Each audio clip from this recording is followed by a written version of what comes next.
Сәлеметсіздер ме, құрметті оқушылар. Математика сабағымыз бастаймыз. 87-ші сабақ. Сабағымыздың тақырыбы 75 бөлінген 15 түріндегі кестеден тыс ауызша бөлу, мүсін өнері. Сабағымыздың тақырып мақсаты: сен 75 бөлінген 15 түріндегі ауызша бөлуді орындап үйренесің. Мүсін дегеніміз не болар? Мүсін өнері туралы түсінік. Түрік дәуірінде Қазақстанда мүсін өнері өте кең тарады. Ежелгі түріктер тас мүсіндерді балбал деп атады. Олар атақты адамдар мен қолбасшылар жерленген жерлерге орнатылған. Оқулықта берілген заманауи дәуірдің ескерткіштері Қазақстанның Шымкент, Алматы қалаларында орналасқан. Бірінші есеп: тиімді тәсілмен есептеп, жауабын табыңдар. Бұл қандай мүсін екенін анықтаңдар. Балалар, Павлодардағы Малайсары ескерткіші неден жасалған? Әлия Мәншүк ескерткіші Алматыда орналасқан, Шахан Уәлиханов Алматыда орналасқан екен. Қазақ даласындағы балбал тастардан қалған балалар ескерткіштер. 7 көбейтілген 6, балалар 42, 42 көбейтілген 5, 210. Ары қарай 8 көбейту 5, көбейтілген 2, 80-ге тең. Балалар, Әлия Мәншүк бұл дегеніміз балалар қазіргі заманғы металдан жасалған мүсін екен. Және Малайсары Павлодардағы да қазіргі замандағы металдан жасалған мүсін 210. 5 көбейтілген 9 көбейтілген 2, 90-ға тең. Бұл балалар қазіргі замандағы металдан жасалған мүсіндер. 8 көбейтілген 4 көбейтілген 5, 160-ға тең. Демек балалар бұлар ежелгі тас мүсіндер.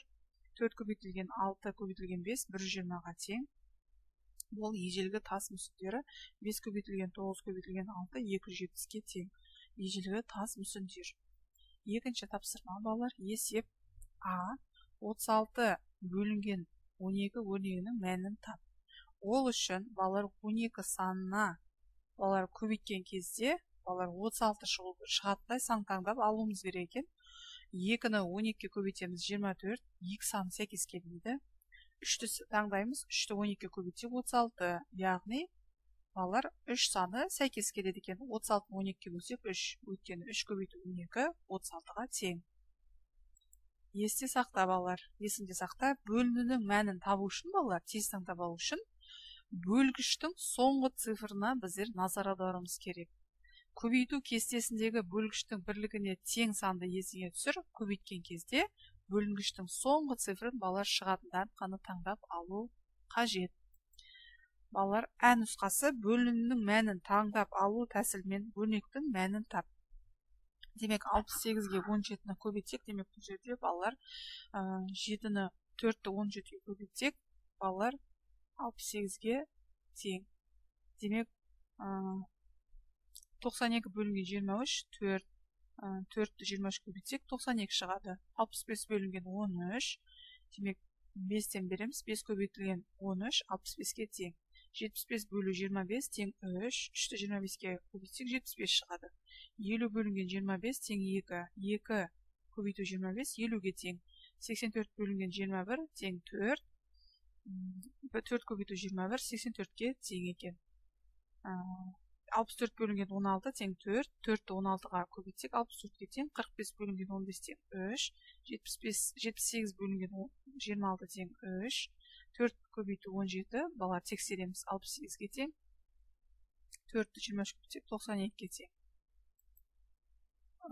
Үшінші есеп А нұсқасы: 2 таңбалы санды 2 таңбалы санға бөлу алгоритмін қара және түсіндір. Есептеуді тексер.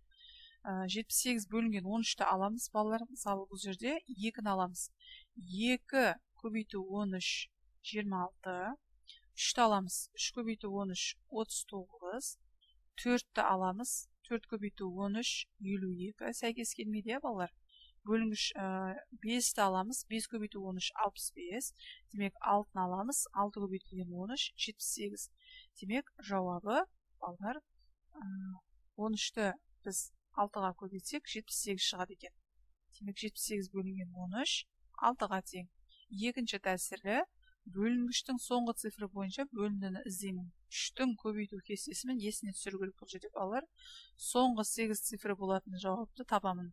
6-ны мысалы 3-ке көбейтсек 18. Тексереміз. 6 көбейтілген 13 тең 72. Ә нұсқасы 2 таңбалы санды 2 таңбалы санға бөлу алгоритмін құрастырайық. Есептеп дұрыстығын тексер. Бұл жерде балалар 56 бөлінген 14. Бұл жерде 2-ні 14-ке көбейтеміз 28. 3-ті аламыз. 3 көбейтілген 14 42. 4-ті аламыз. 4 көбейту 14 56. 56 бөлінген 14 демек 4 екен жауабы 4. Екінші тәсілі бөлінгіштің соңғы цифры бойынша бөлінін іздейміз. 4-тің көбейту кестесін есіне түсіреміз. Соңғы 4 цифры болатын жауапты табамыз. 4 көбейту 4 16. Демек 6 саны соңғы түсіп тұр. 4-ті 14-ке көбейтсек 16 жауабы 4 екен. 46 бөлінген 23. Балалар, бұл жерде бірінші тәсіл бөлінін іздейміз. 2-ні аламыз. 2 көбейтілген 23. 46 демек жауабы 2. 46-ны 23-ке бөлсек 2 болады екен. Демек, 4-ші есеп мәні бірдей, балалар, өрнектерді тап, тура теңдіктерді жаз. 60 бөлінген 15, бұл жерде 600 бөлінген 150 сәйкес келеді. 78 бөлу 13, бұл жерде 780 бөлінген 130 сәйкес келеді. 54 бөлінген 18, 540 бөлінген 180 сәйкес келеді. 98 бөлінген 14, 980 бөлінген 140 сәйкес келеді. Екеуінің жауаптары тең. 5-ші есеп, сен мүсіндер бейнеленген фотосуреттерді альбомдарға орналастыруың керек. Бұл жерде тапсырманы орындаймыз. Фотосуреттің саны 68, альбом беттеріндегі орын саны 7 екен.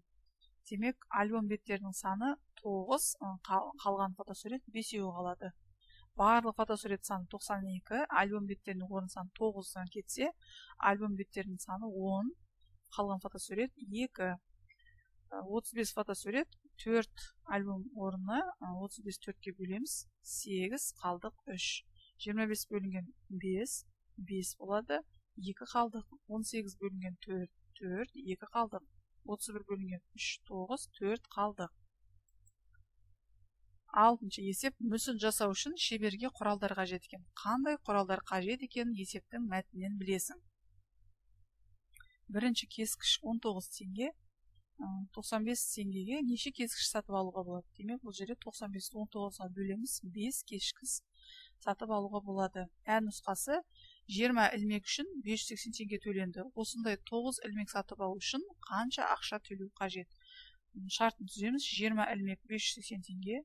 580-ді 20-ға бөлеміз 29 теңге. 29-ды 9 ілмекке балалар көбейтеміз. 261 теңге төлеу керек екен. Б нұсқасы, балалар, циркуль 65 теңге тұрады екен. Бұл бір сызғыштан 13 есе қымбат. Бір циркуль мен бір сызғыш үшін қанша ақша төлеу қажет екен? Бұл жерде 65 теңге 13 есе қымбат.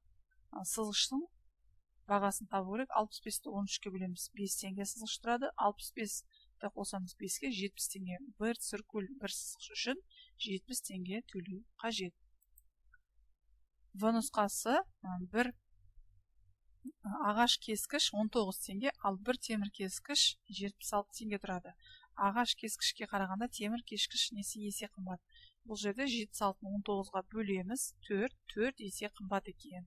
Темір кескіш 4 есе қымбат екен. Теңдеулерді шеш. Y азайтылған 150 тең 700 азайту 450. Бұл жерде балалар күрделі теңдеу берілген екен. Бұл жерде біз белгісіз Y-ті табу үшін біз ең алдымен жай теңдеуге айналдырып аламыз. Y азайту 150, 700-ден 450-ді азайтамыз, 250 болады.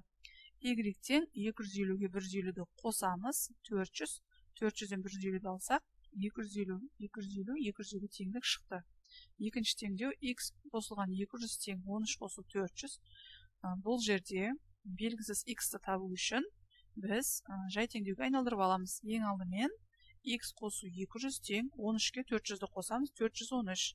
413-тен үлкен саннан 200-ді азайтамыз, 213 шығады. 213 қосылған 200 тең 413 шығады. X көбейтілген 80, 720 бөлінген 9. Жай теңдеуге айналдырамыз. x көбейтілген 80 тең 729-ға бөлеміз 80. 80 бөлінген 80 1. 1 көбейтілген 80 80-ге тең. 60 көбейтілген y тең 420 азайтылған 120 жай теңдеуге айналдырамыз. 60 көбейтілген y тең 420-дан 120-дан азайтамыз 300. 300-ді бөлеміз 60-ға, y тең 5. 60 көбейтілген 5 тең 300. Теңдік шықты. Номер 8-ші есеп. Кесте бойынша өрнектер құр және жаз.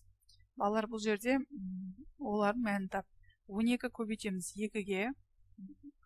Балалар 12-ні 2-ге көбейтіп, шыққан санын балалар қосамыз 310-ға. Демек 12-ні 2-ге көбейтсек 24-ге тең. Балалар, оны 310-ға қоссақ 334-ге тең. Екіншісі 30-ды көбейтеміз 20-ға 600. 45-ті көбейтеміз 2-ге 90-ға тең. 600-ге 90-ды қоссақ 690. 810 бөлінген 9 90-ға тең. 30 бөлінген 2 15-ге тең. 90 қосу 15 105. 520 қосамыз. 24-ті 4-ге көбейтеміз. Ең алдымен жақша ішіне аламыз 96. 520-ға 96 қоссақ 616-ға тең. Жақша ішіне жазамыз. 70 көбейтілген 5-ті 350, 160-ға 350-ді қоссақ 510-ға тең екен. 9-шы есеп. Балалар берілген бөлу мен көбейтуді орындаған кезде балалар қалай пайымдады? Ойлан, сәйкестендір. Балалар, бұл жерде 100 қосылған 2 көбейтілген 3 тең 306. 600 қосылған 20 бөлінген 2 тең 620 бөлінген 2 310. Демек, ә нұсқасына балалар 620 бөлінген 2 4-ші нұсқасы сәйкес келеді екен. 100 қосу 40 көбейтілген 2 балалар 280-ге тең. Демек, 140 көбейтілген 2 осы өрнекке сәйкес келеді. 4-шісі 520, 24 көбейтілген 4 тең 616. 160 қосылған 70 көбейтілген 5 510-ға тең. 10-шы есеп. Балалар, разрядтық қосылғыштардың қосындысын санға көбейту арқылы есепте бір таңбалы санды 11 101-ге қалай көбейтуге болатыны туралы қорытынды жаса. 5 көбейтілген 11, бұл жерде 5-ті 11 санын 10, 10-дық және 1 бірлік ретінде жазып аламыз. Демек, бірінші 5-ті 10-дыққа көбейтіп аламыз. 5 көбейту 10 50, 5 көбейту 1 5 55. 5 көбейту 101.